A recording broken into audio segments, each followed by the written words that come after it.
With UFC 300 fast approaching, I couldn't imagine a better person to talk to about this card. He's one of the busiest men in the world. He's one of the top commentators. He's a UFC Hall of Famer.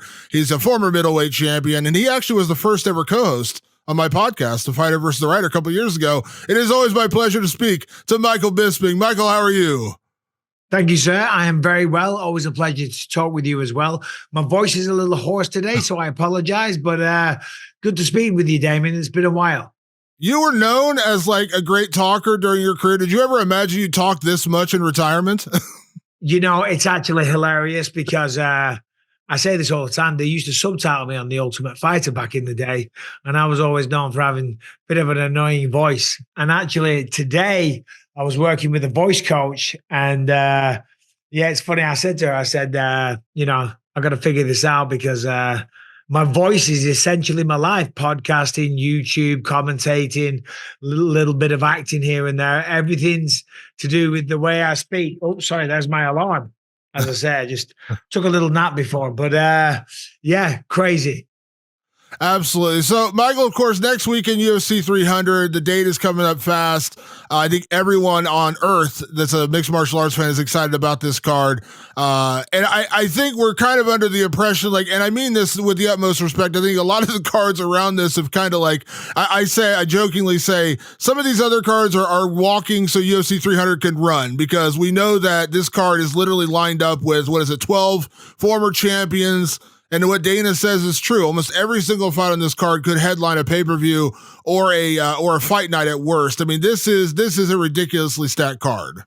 Yeah, no, absolutely. I think on paper, when you look at it, there's a potential that this is the greatest fight card ever assembled. And I know a lot of people will say, "Oh, that's Bisping being a company man there," because that's a line that people love to use. But I think when you look at it from top to bottom, it just might be. I mean, the first fight of the night, two former champions, and it just continues fight after fight after fight. 3 title fights on the main card, so many champions. Every fight is competitive. So yeah, no, they just might be one of the greatest. The only problem is that UFC 299 was just phenomenal. So people are like, UFC 299 was the greatest ever. Is that if you're an MMA fan and that's your problem, then you need to give your head a wobble, because that's a good problem to have. The UFC are pumping out fantastic cards, one after the other, and UFC 300 is going to be something special. Absolutely. So let's start at the top, because listen, I've said this kind of jokingly on my show before, that unless the UFC rolled out Khabib Nurmagomedov against George St. Pierre, people were going to somehow find a way to complain about the main event. And I know, listen, let's just be honest, Michael, we know that Alex Pereira and Jamal Hill were not the first choice. We know that. That was not the first choice. They tried to pick a lot of other fights, didn't happen. What is your impression of the main event? I think it's a great fight, but I think everyone was expecting, let's be honest, everyone was expecting Conor and Chandler. I think that's the one that everyone kind of thought was going to be the headliner. When it didn't happen, we heard all these stories, Leon Edwards, and maybe he's going to fight Islam, and we heard Israel and Drakus, all these fights, and we end up with Jamal and Pereira. Did people kind of have unrealistic expectations when it came to this main event? Yeah, I think because it was UFC 300, they were expecting something like, you know, a Brock Lesnar versus Tom Aspinall, or, you know, just wild superstars, as you say, like a Khabib versus GSP. But the reality is, I mean, if you look at UFC 200, what was that? I mean, that was Holly Holm versus Miesha Tate, if I'm not mistaken. That was right? Miesha Tate, Amanda Nunes. That was sorry, pardon me, Miesha Tate, Amanda Nunes. A great fight, you know, but you know, and that was still a fantastic card. I don't think people were complaining. Sure, it was supposed to be John Jones versus Daniel Cormier too, and you know, certain events unfolded that week to prevent that from going ahead. But listen, when you look at Alex Pereira, what he's achieved in this sport in such a short amount of time is just phenomenal. I mean, the man's only had, 7 fights, beating 4 former champions. Now he has the potential to fight and beat another, add a 5th champion to his resume, a 2-weight division champion in such a short amount of time. I mean, when you look at Alex Pereira, he only fights the best people out there. He seems like he's only fighting champion time after time after time. Jamal Hill on the flip side was the champ, beat Glover Teixeira, exciting style. Granted, not one of the biggest names in mixed martial arts pay-per-view history, but I think it's an absolutely compelling fight. It is a legitimate title fight, and it's the top of the bill, as I say, of one of the best cards ever compiled. So yeah, okay, maybe, it wasn't shattering the earth. There wasn't an earthquake or an avalanche of, oh my God, but it was a fight that makes sense. And it's a fight that's worthy to headline the bill, in my opinion. You remember, I said, and I mean this with the utmost respect to Alex and Jamal, but it kind of reminds me of a few years ago when I think it was Demetrius Johnson headlined a card with Chris Carriazo, but the undercard was Connor and Dustin, and it had, I can't remember, like, it was a ridiculous undercard, and it was capped off by maybe not the greatest main event. I kind of feel like it's that, because when you look at this card top to bottom, how can you really complain? And listen, I think Alex and Jamal's a great fight. It's just not what we all expected. And we all had, again, I think we all had unrealistic expectations. The most realistic fight would have been Connor and Chandler. But even I've said over the last couple of weeks, that was never really an option because Connor had to promote Roadhouse. That would have never worked out for him. That's you've done movies, you have legal obligation to promote a film or a TV show. There's no way he could have fought at 300. Yeah, I don't think there was ever any discussion of him being on 300, and who knows what the situation is with Connor. There's been a lot of speculation, but he's not fighting on this card. He will be fighting at some point, hopefully in summer, as he announced. The man's a superstar. When he comes back, it'll still be a massive event. So, I think UFC 300 doesn't necessarily even need Connor. Connor builds these spectacular events with just his name added to it alone. So I think in some ways it's nice that other people are getting a chance of headlining something so monumental and so something that's so important to the timeline of the UFC. And they're also, let's be honest, they're double dipping. They did this same thing with 200 because 200 ended up being a great card. And what do we get at 202? Connor and Diaz, one of the greatest fights ever. We might get Connor Chandler at 303 in June or whatever. I mean, this is classic UFC. Connor can sell a card by himself, and this card is just incredibly stacked. So again, like it's almost like you're killing two birds with one stone by not having Connor on this card. Yeah, no, 100%. And, I think the UFC always wanted to put on, these kind of spectacular main events, but you got to remember that they have a stable of 500-600 psychopaths that they got to deal with. Do you know what I mean? So I know there's a lot of people criticizing Dane, saying, what is this? This main event's a letdown. I'm sure if they had their way and they could just wave a magic wand, that they would have provided those kind of fights. But also, there's a lot of other reasons, as you mentioned, fighters go through certain things. They have other obligations. Maybe they don't want to fight. Maybe there's injuries. Maybe there's movie obligations, as you say. So a lot of moving pieces, but still, top to bottom, a fantastic fight card. I don't know what the head count is on the number of former champions fighting on this, but it's very, very high. I saw a post this morning from RJ Clifford, RJ, saying how many future Hall of Famers are on this card. I don't know how many again, but it's a lot. I mean, if you look at the main event, Pereira could be in the Hall of Fame one day. Zhang Weili's definitely got to be. Max Holloway, Justin Gaethje, I think they're both a shoe-in. Charles Oliveira, I think that goes without question, just based on the number of bonuses and records alone that he holds. Bo Nickal might go on to be the most dominant champion the sport's ever seen, and it just goes on and on. Yeah, it's a ridiculous card. Again, I've said this many times over. If you're complaining about this card, you need something better to complain about because this is give it a go. Give it a break. Listen, we all know the UFC is the big success story, so it's popular to hate, and everybody loves to hate and go against the man. Right? But if your line of narrative is that UFC 300 is not a good card, then you're going to have to do better. You're going to get out of bed earlier than that. If that's your main gripe right now, then shut the fuck up. You said Hall of Fame. I was going to ask you this later. I'll just bring it up now. I'm curious your take on this, Michael, because I hear a lot of different. I actually argued with Daniel Cormier about this because I think he is, and Daniel Cormier says no. Is Jim Miller a UFC Hall of Famer?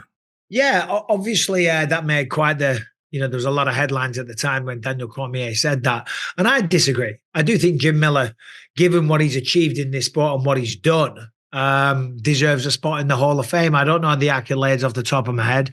As I say, it wasn't long that I've been back from Atlantic City, so my body clock's off and I've just woke up from a nap. The coffee is kicking in. But I think, I know Daniel's point was that he was never a champion. I said, well, if that's the case, then surely all you got to do is become a champ. And then that means you're in the Hall of Fame. And I don't think it's that simple. Being a champion is being a champion. That comes with its own rewards, of course. Being in the Hall of Fame I think means something different. I mean, I think you have to make a difference to the sport, and what Jim's achieved. You have to stand out for whatever reason. And I think when you look at Jim Miller, the longevity of his career, the people that he's fought, the length of time inside the octagons and the octagon and the records that he's set, is just phenomenal. And he's continuing to fight at the highest level. I'm just looking at his Wikipedia page here. Fight of the night 5 times, fight of the year. I mean, hold on, let's go down here. You can go on all day, but 54 fights in the in total. This will be 55. I think this is 40 fights in the UFC. I forget when he made his debut, and he's on some of the best form of his life. I think he's won 5 out of his last 6. They were all finishes as well against good competition. He's still knocking people out, and the man's no spring chicken. And if you go back throughout all of his career, he's done some phenomenal things. I think longevity alone, the amount of bonuses, the amount of wins, the amount of fights, that is something that separates him from the average guy that had a tenure in the UFC. So I think for that alone, that needs to be celebrated. And I would say give the man a Hall of Fame jacket one day. I totally agree. If you look at any other sport, guys who have the most wins, most appearances, things like that in football, basketball, baseball, you would get in the Hall of Fame without question. And I think Jim Miller also qualifies. I say longevity in this sport counts because you realize how many guys have 4 fights in the UFC and never fight in the UFC again. And he's been here for 40 for like 15 years. You realize how hard that is? Yeah, and fighting on UFC 100, 200, and 300. And you know what Jim's like, the way this is going, he'll be on UFC 400 as well. So yeah, I think the longevity, I think the success that he had throughout that is just phenomenal. The staying power, the determination, how he's been able to do that to his body for so long. It's not an easy thing to do. That alone needs to be respected. Absolutely. Now, you were talking about this on your podcast, the Believe You Me podcast you do with the great Anthony Smith, another good friend of mine. You guys were talking a little bit about this with the 2 big lightweight fights coming up on this card. Justin Gaethje against Max Holloway for the BMF title. And of course, we've got Charles Oliveira against Arman Tsarukyan. Now, there's been a lot of speculation, rumors. Maybe it's going to be Dustin Poirier getting Islam in June. We've heard all these rumors. Islam typically fights in October in Abu Dhabi, but if you don't have him fight sooner, you're only going to get him once this year. And I think obviously Islam's a pretty big star. I'm sure the UFC would like to double dip and get him on 2 cards. Problem is UFC 300 is April 13th. If they have him fight June 1st, that's an incredibly quick turnaround for anybody here. I'm curious how you feel about this because on paper, Justin Gaethje, I thought would slide right into a title fight after he knocked out Dustin Poirier, but I'm sure they offered him a boatload of cash and to fight a guy like Max Holloway. It's a huge legacy fight, 300, and there's no guarantees. But then Dana comes out and says, well, Arman and Charles is the number 1 contender fight. What is the most logical answer here for who should be next for Islam Makhachev? Yeah, and you bring up some great points, and it's a great question. The problem is that the lightweight division is absolutely stacked. Now, Charles Oliveira and Arman Tsarukyan, I agree. That is a number 1 contender matchup. Whoever wins that fight definitely deserves a shot. Charles has been the champion. Charles was supposed to fight for the belt again. Tsarukyan's doing incredible things. Justin Gaethje on paper is the number 1 guy, right? So I still think all of those things can still stand true. I think if there is rumors online that it's going to be Dustin Poirier, I suggested that after his last win when he knocked out Benoit Saint-Denis because he was incredible. I was like, I kind of just threw it out there. Maybe he should fight Islam because Justin is fighting Max Holloway, right? And yeah, sure, Justin should be next, but it's not guaranteed, A, that Justin wins. Probably will, more than likely, but you can't underestimate Max. And secondly, it's not guaranteed that he's not going to be banged up. He's not going to have an injury. He's not going to need a little bit of time off. So I think Justin, if he wins, of course, he's the guy. But in the interim, if he's not well enough or because he's already got a fight lined up, put in Dustin Poirier because I think everybody would love to see that. And I think Islam wants to be busy. On the flip side, Charles Oliveira, Arman Tsarukyan, they're still the number 1 contender. They're still the next guy. I think as long as Justin wins, let's just say Dustin does fine. All right.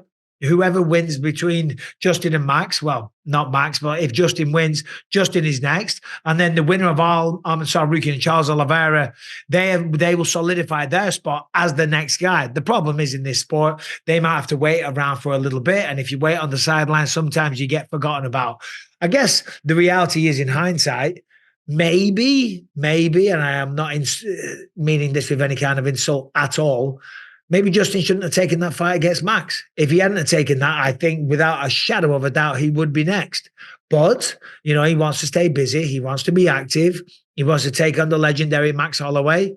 So good for him. It's phenomenal. But it's like Max Holloway said. Max Holloway said, he kind of knew that if Poirier beats Volk, that they would do an immediate rematch. He didn't want to wait on the sidelines. He wanted to continue to be active. So he's taking on Dustin Gaethje. And fair play to Max Holloway. I mean, what a guy. 145. He's definitely a shoo-in for the next guy at Poirier when Volkanovski has finished his business with him. Who knows? Maybe he wins, maybe he loses. If we assume that Poirier wins, it's Max Holloway next. But again, in the meantime, he wants to do legendary things, wants to stay active, maximize his time in the sport because, listen, the clock's ticking for everybody. Make some money, do legendary things, challenge yourself against Max Holloway and throw in a BMF title along the way. So, I mean, absolutely phenomenal, the attitude of Max Holloway. And as I say, going back to the number one contender matchup, I still think all of those things can apply.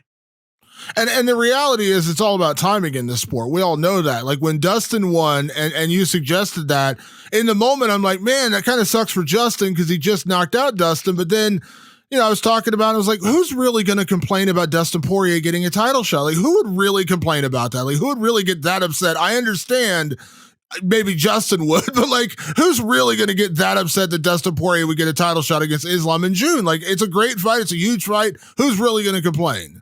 Yeah, look, listen, and Justin Gaethje kind of came at me on Twitter, and I understand. Listen, number one, I'm not the matchmaker. I was just throwing it out there saying, wow, with that performance and the way that fight went down with Dustin Poirier, I see a reason and why he might get that opportunity. But the main reason I said that was because Justin Gaethje is fighting a featherweight. Okay, so right now you're booked up, and Islam wants to be busy. Apparently, still wants to fight 3 times this year. If he wasn't booked to fight Max Holloway, I would say, well, that doesn't make sense. Justin Gaethje's the guy, but he's booked. Simple as that. And guess what? You're fighting someone that isn't named Islam Makhachev. You're fighting someone that isn't even a 155er. You know what I'm saying? So that's just the landscape that we're in because of a contract that he signed. Nothing to do with me. Okay, so.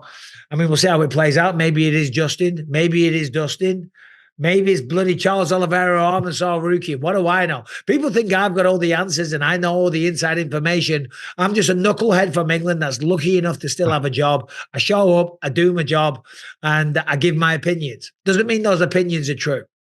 Yeah, listen, and the reality is, like I said, in Justin Gaethje, listen, Max Holloway's never been knocked out. He's never been put down like that. Like, you got to imagine, and I would say the same thing for Arman and Charles. I doubt any one of those 4 guys is going to be ready to turn around in 6 weeks and fight. Yeah, that's just not realistic. So, again, that's the reality of the situation we're dealing with. And from when you had a chance, like in a perfect world, would you have fought Luke Rockhold on 10 days notice? No, that's of course not the perfect world. But what happened? You went out there and took the opportunity, you knocked him out, you became champion. That's how this sport works. Dustin Poirier had a huge moment. Maybe June 1st, they need a main event in Newark. That's just how this sport works. That's why I respected Erin Blanchfield this last weekend. Obviously, she lost, but she said, I'm not going to sit and wait until 2025 to fight Valentina or Alexa. Keep me busy. I don't want to just sit around and wait because waiting doesn't always work out. So, Yeah, no, absolutely. And who knows? Maybe Justin Gaethje could have turned around, but they don't know that. And if they're booking fights, they're booking main events for UFC 302, and we don't know if that is the fight. You've seen the rumors online just as much as I have, and that's what people are kind of rumoring, that it's Dustin versus Islam. I have no idea, but because they have to book fights, right? Well, Justin's booked. That was it. That's my only point. You know what I mean? Justin, fucking relax. I'm a fan of your work, brother. I didn't mean any disrespect. And I wish him all the best. And he deserves a fucking title fight. But right now, you're booked against Max Holloway. So until that business is done, and until you know that you're healthy, you're not going to get booked in another fight. And it goes for all of them, So there's that. There you go, Damon.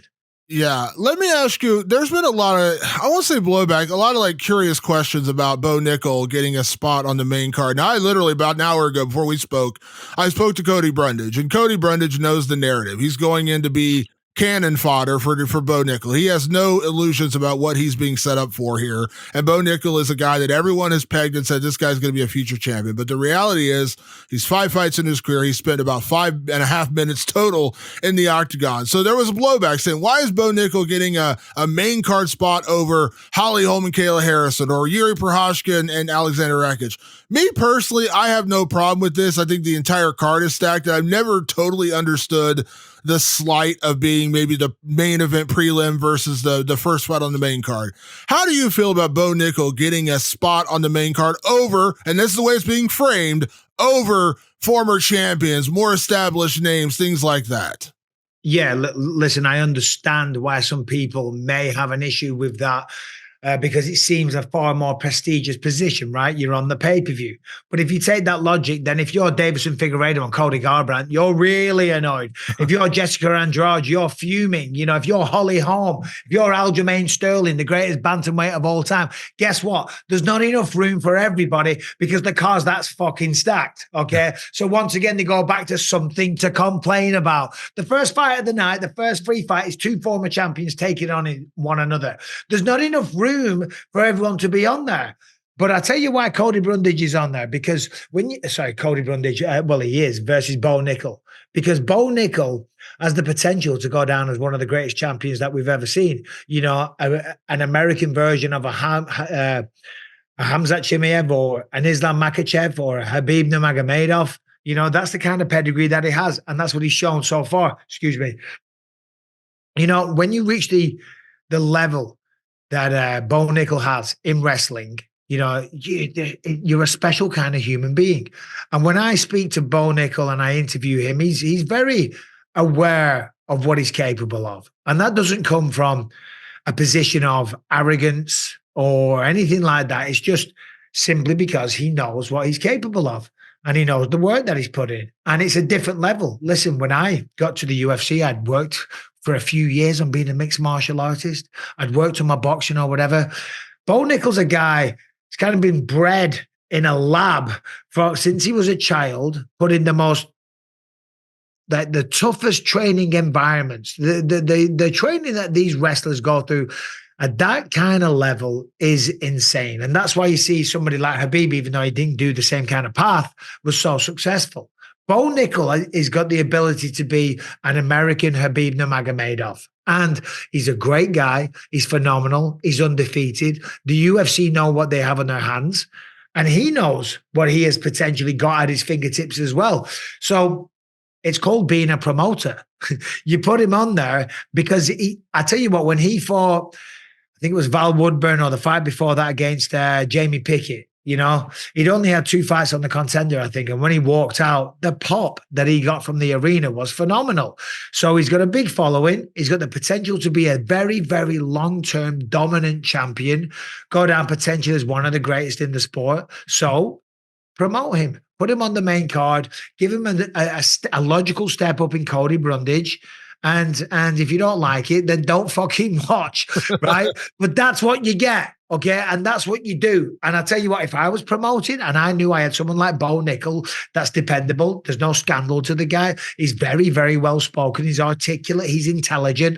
The man's undefeated, and he's got the ability to retire undefeated. Yeah, you're going to get behind that guy a little bit, and you're going to promote him, and you're going to open up a legendary card. They've only done that because they know what he is capable of. They're not taking a gamble here. Bo Nickal is that guy. He's absolutely that guy, okay? Now, granted, maybe Cody Brundage picks him up and slams him on his head. Maybe Cody Brundage catches him with a punch and knocks him out. And that's the beauty of this sport. Because on paper, Bo Nickal should run through Cody Brundage, but it's not a guarantee. And that's what makes this sport so amazing and so much fun to watch and so compelling. But the reason he's opening up the main card is because he has the ability to go down as one of the most dominant middleweights that the sport has ever seen.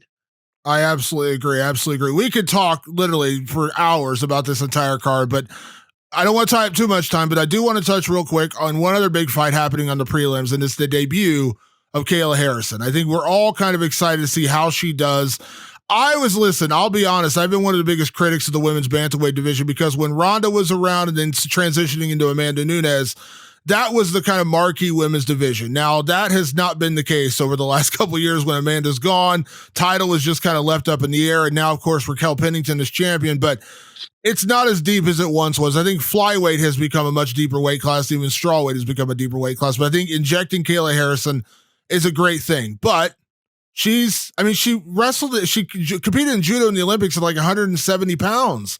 She fought at 155 pounds. She's fought once at 145. She is now fighting at 135. We've all seen the video. She looks slimmer. She looks like she's cut the weight, all these kind of things, but they are not giving her an easy fight, throwing her in there against Holly Holm on day one. And let's not forget, Holly Holm is the one who knocked out Ronda Rousey, who was the Olympic bronze medalist.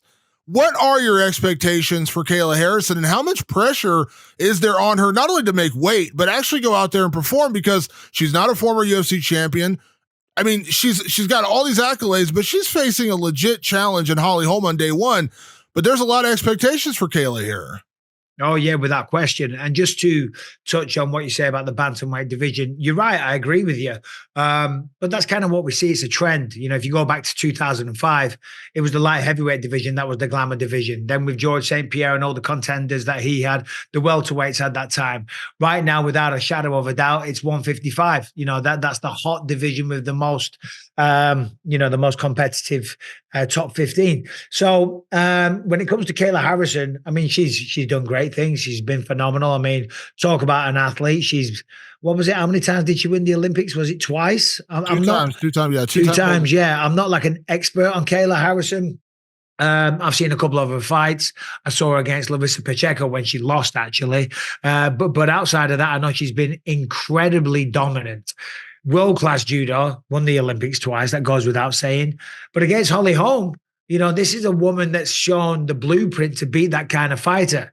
Holly Holm's tall. She's long. She's got great boxing. She's got excellent footwork. So she's going to try and keep Kayla Harrison at range and fight behind that jab and just frustrate her and not let her get in. And as you say, can she make 135? I mean, that's a real question. And then, can she compete at a high level once she does make 135? Because there's no question about it that weight cut is going to detract from her ability. It always does. You know, for all fighters, when you're cutting 15, 20 pounds, you're not as good as you would have been had you not have done that weight cut. So how dramatic will the change be? We don't know. She's making all the changes. She's slimming down. This is a big opportunity. You know, you beat Holly Holm. Maybe she's getting fast-tracked to a title fight. Who knows, given the story that she has. But it's an interesting fight. You know, it's very interesting. It is. Real quick, is there any other, I mean, I don't think any fight is really slipping under the radar in this card, but obviously not everything is a BMF title fight or a strawweight title fight or, of course, light heavyweight title fight or on the main card. Is there one fight on 300 you're kind of excited about that maybe people aren't buzzing about quite as much? Jalen Turner, Renato Moicano. I mean, come on, how can you not love that fight? Jalen Turner is absolutely phenomenal. Look at that knockout over Bobby Green. I used to train with Jalen. He was one of my main training partners when I fought Anderson Silva and when I fought Luke Rockhold, because obviously he's tall and he's a long-rangey striker. But I always said, when I sparred with him back in the day, and he's improved since then, I was like, wow, this kid is so good. Sure, he was young and he still had to learn about some of the grappling side of things and, you know, improved still a little bit, but he showed so much potential. And when he signed with the UFC, I knew he was going to do some big things. And he's just starting now to really come into his own. And Renato Moicano, I just love this guy. I mean, he shows up every time in his fights. I love the personality. I love the post-fight interviews probably more than the fights themselves, let's be honest. The man's got so much personality. So that's a good one. I mean, Jessica and George Marina Rodriguez, that'll be a banger. Jim Miller, Bobby Green. Top to bottom, but probably to answer your question, yeah. Jalen Turner, he always shows up. Last question for you, Michael, and I'm turning this back on you because beyond all the other things you do when you are commentating, you also are an incredible in-ring interviewer. And I say this all the time. When you win a fight in the UFC, you have a captive audience for that extra 2 minutes, sometimes 3 minutes, where a guy like yourself puts a microphone in front of their face. And I know you had Joaquin Buckley on your podcast on Believe You Me, and I like Joaquin, but like when he did his call out the other night and he said he called out Bud Light, and I'm like, dude, take advantage of the time. I always said, now I don't want people to come outside themselves. I've talked to Benil Dariush about this. I know you know Benil very well. He always said, Like, it's just not in me to call people out. I'm not built that way. But I always say, take advantage of that time. Please, Michael, tell me, like, when you sit there and a guy doesn't mention a name, you give him that opportunity to say, name something, and they don't. Does it drive you a little nuts? Because it always drives me a little nuts. You have a captive audience. Maybe you don't get your shot. Maybe you don't get who you asked for, but take that time and make the most of it. Without question. And it's not only just me. I think Chael Sonnen, now anybody with any experience says you have the world by the palm of your hands. You've just won. Maybe you just got a crazy knockout. You're having your interview. Call out your next fight. Take charge of your career. Whenever they say, oh, I'll take on anybody, whoever the UFC want to give me, I'm crying out loud. And even Joaquin Buckley, before he came on my podcast yesterday, he messaged me afterwards and went, you're right. You're right. I dropped the bag. I think that's what he said. I should have said something, and he should have done. He just beaten Vicente Luque, the biggest win of his career by far. That's going to put him, ranked number 10, something like that. You got a slew of big names, household names in mixed martial arts ahead of you. Call them out. You just finished Luque in the second round. He's got the viral knockouts. He's got power. He's got a big presence. He's got a loud mouth. He's got an exciting style. People will want to fight that guy. And I think Joaquin Buckley, by the way, has all the ability to go on and become a real star. I truly mean that. He's got a great personality. He's got a fantastic look, and he shows up and he's exciting. So yeah, he did fumble the bag, drop the bag, miss the opportunity, whatever it is, but if you're a young fighter out there, when you get that microphone, call out a bloody name. But don't be stupid with it. Don't call out the champion, if you've got nowhere near, do you know what I mean? Be realistic in your expectations, but always have something to say. Always try and entertain the world. Always try and make the most out of that moment, because the reality is it might be 6 months. You might get injured. It might be a year. And in this sport, and it's just a sad reality, you get forgotten about really quick. You get stepped over and overlooked really quick, because you're only as good as your last fight. And the problem is these days, a week after, or at least a month after, there's another pay-per-view. There's other big fights. There's more viral knockouts, and the attention is taken off you, and you're forgotten about, and you're yesterday's news. But if you call out the right person, they might just make that matchup, and you might be on a pay-per-view in a couple of months' time, because you've generated that fan interest in the absolute initial phase. When you beat your person, you called him out, UFC make it, the fans are interested. So yeah, but I like Buckley. He'll learn from that for sure. Yeah, take advantage of the time. I say this all the time, like, you have 15 or 25 minutes in the cage, but you have weeks leading into a fight to get people interested. You have weeks afterwards, and that captive audience, you will never have a bigger, better captive audience than in that 2 minutes you get that microphone in front of your face. You don't have to go crazy. You don't have to go Connor. You don't have to go say, no. You have to be Colby Covington and say stupid, ludicrous things, but you can make a call out and say legit, and you can be super respectful about it, but take advantage of that time. It drives me insane when guys are like, oh yeah, I'll fight. Give me anyone. Give me whoever they want to throw at me. I'm like, okay, no one cares now, because no one names. I never ever once had like a pre-thought notion to what I was going to say on the microphone afterwards. I always called out plenty of people. I always, said some stupid, dumb, controversial shit more than often than not. But you've got to do something. You got to have a presence, and that doesn't mean, as you just said, sell yourself out. You know what I mean? Make a fool out of yourself. Try and be something you're not, because people can smell a fraud. They can see a fake. They can see somebody trying to be something they're not. And it just comes across as corny and weak and just like cringe, like, oh God, don't do that. That's not you. You're trying to be something you're not. But have a bloody name, because that's your job. All you have to do is fight somebody. And guess what? The UFC will match you up with somebody. Would you rather not have a name? Would you rather not have a say in that? And would you rather not state that case live on TV in the moment after you just knock somebody out? I think the answer to that for everybody is yes. So why not do that? Come on. And it's not even being disrespectful. You can say, I love this guy. I'm the biggest fan of him and I want to test myself. Or you can say, fuck that guy. I can't stand him. I want to knock him out. I cannot wait to get my hands on him. That gets the fans going. Well, you could just say, listen, I've always been the biggest fan of this guy. I love him and he's a champion, or he's one of the best ever. And I would love to get in there with him. So UFC, please match us up because I know we'd make for a fun fight. Whatever the case may be, whichever way you want to slice it, you've got to make the most of it. Jonathan Martinez is like the softest spoken guy ever. And I remember he called for Dominic Cruz one time and it was super respectful. Dominic was calling his fight. He didn't get the fight, but guess what he did get? He got Jose Aldo. Jose Aldo's coming back. I'm not saying that's why he got Jose Aldo, but I'm saying like very respectfully called for Dominic Cruz.